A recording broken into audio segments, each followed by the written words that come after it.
Hey everyone, I'm Big John and welcome to another episode of the Diz Ability Show.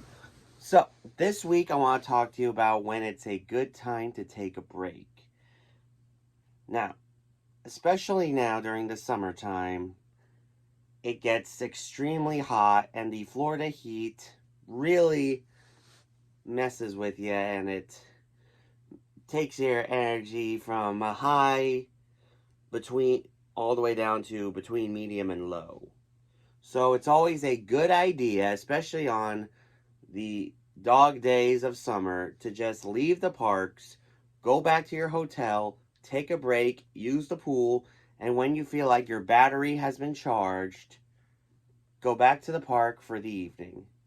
Now, I want to speak from experience here because when I was little, one day we were at the Magic Kingdom. I was just a little big.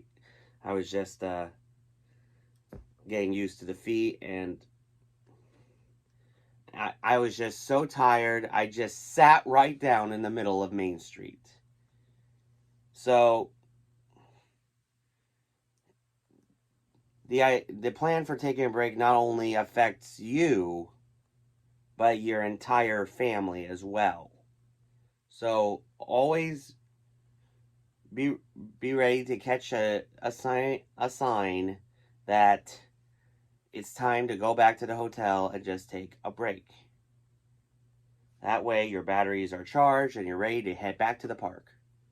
So anyway, that's my tip. As always, if you have any questions on how to do Disney for people with disabilities, let me know in the comments. I'll make sure it gets to a future episode. And now it's time for this week's top 5. Now, this is a top 5 that we've done back when we started doing these tips from the studio. These are tips. This was it. Because we thought that, because this was back when, during the pandemic season, and they had the relaxation stations, and we were really hoping for the citizens to come back. But here is an updated version of my top 5 places to chill at the least shadiest park at Walt Disney World, Hollywood Studios. Number 5, the Backlot Express. Now, this is the quick service restaurant that they have right next to Star Tours, and it's one of the few places left in Hollywood Studios that still has classic Hollywood memorabilia. My mom likes to sit down in the umbrella part of that restaurant while my dad and I go and ride Star Tours, and it's also a great place for us to just meet up again and just sit down and have a snack. Always keep that in mind. Number 4, the Anaheim Produce on Sunset Boulevard. Now, again, this is a great place to grab a snack, just sit down and think another strategy, because it is a good idea to strategize while you're taking a break rather than strategize while you're just running around the park. Number 3, Pizza Rizzo. More specifically, the upstairs of Pizza Rizzo, especially in the wedding room. And it's just a great place to just sit down, have a good slice of Disney pizza, and just enjoy the music and the ambiance of this amazing quick serve. Probably the best quick serve in Hollywood Studios. And across the street from Pizza Rizzo is number 2, Muppet Vision 3D. Now, this is not only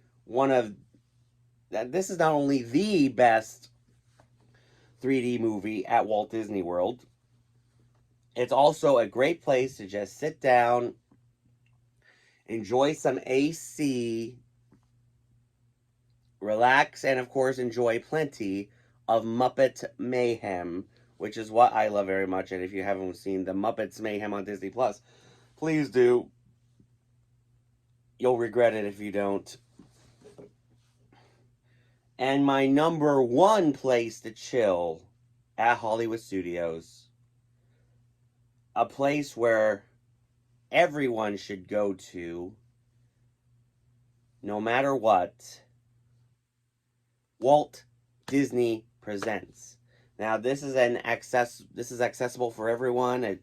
It, it's all just one floor, so it's easy for people with wheelchairs and crutches to roam around in and take in some AC, and more importantly, take in some amazing Disney history, especially Walt's early years. Because, let's face it, you cannot go to Hollywood Studios and not go inside Walt Disney Presents. You just can't. So anyway, let me know in the comments what your favorite place to chill at Hollywood Studios is. And now it's time for Diz or Dat. So, surprise, surprise. Yesterday was the first Mickey's Not So Scary Halloween party. And Disney's California Adventure will start their Oogie Boogie Bash on September 1st. And they have their differences. All right. On one side, you have Mickey's Not So Scary Halloween Party at the Magic Kingdom, which, as I said, started yesterday.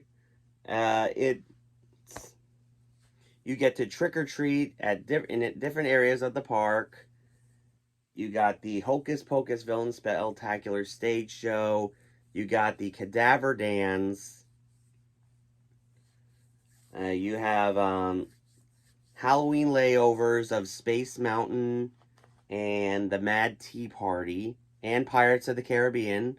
Although in a live stream I've seen yesterday, we haven't seen any live actors in there. Maybe it's early yet, but I hope live actors are in there.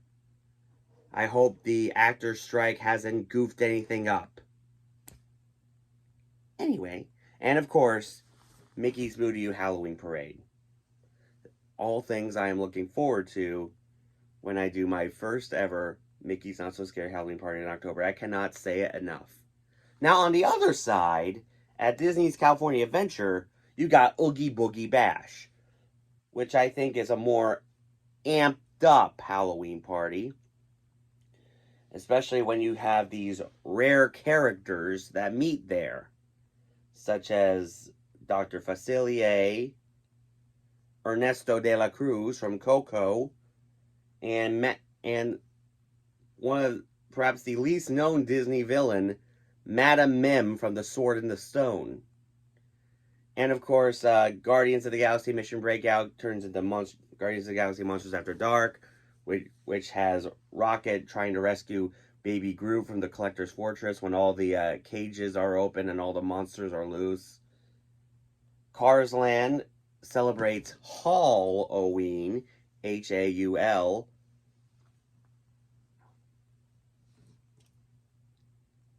and the Frightfully Fun Parade, which is, I think, a amped up version of Boo to You, because it has that song, It's Halloween, oh, win everybody. One of my favorite Disney Halloween songs, just saying. So anyway, let me know in the comments which Halloween party you prefer, Diz, Mickey's Not So Scary, or Dat, Oogie Boogie Bash. So, the Haunted Mansion recently reopened from refurbishment, and surprisingly, the hatbox ghost hasn't surfaced yet, which I thought was the whole point of this refurbishment, because as you know from the D23 Expo this past September, they said that that Walt Disney World's version of the Haunted Mansion is finally getting the hatbox ghost, and Disney recently said that when hatbox ghost does appear, it will be in the endless hallway right before Madame Leota, which I think is kind of weird. But hey, speaking of D23, I'd like to thank the people who gave me this statue. But of course, these statues came to everyone. But yeah, I think people are going to be excited once we get Hatbox Ghost. I hope to see Hatbox Ghost in the Florida version when I go. And I know I already saw Hatbox Ghost in California in their version, but I'm just as excited, if not more excited, to see Hatbox Ghost finally in the Florida version of the Haunted Mansion. That way it'll be another thing that Florida and California's mansions have in common. So anyway, that's our show. As always, if you have any questions on how to do Disney for people with disabilities, let me know in the comments. I'll make sure it gets to a future episode. For this week's shoutouts, make sure you guys check out Maria over at LBV TV. She does great live streams and vlogs from the parks all the time. Definitely check her out. Also, if you want to listen to Disney theme park music 24/7, like I do from time to time, make sure you download the D Park Radio app, because who doesn't love to listen to Disney parks music while you're home? Also, make sure you guys check out Ear to Ear Magic. He also does amazing live streams from the parks. Definitely check him out as well. Also, make sure you guys check out Nate over at Aging Mr. Morrow. He does amazing vlogs from the parks. He recently went to Boston, where he went to the actual Cheers restaurant, which is what we did right after we did the Disney Immersive Experience. And for the latest Disney news and gossip, make sure you guys check out WW Magazine. If you haven't subscribed here yet to the Big John Network, what in the Walt Disney World are you waiting for? And ding the bell for notifications so you never miss a second of the fun. And until next time, may the mouse be with you.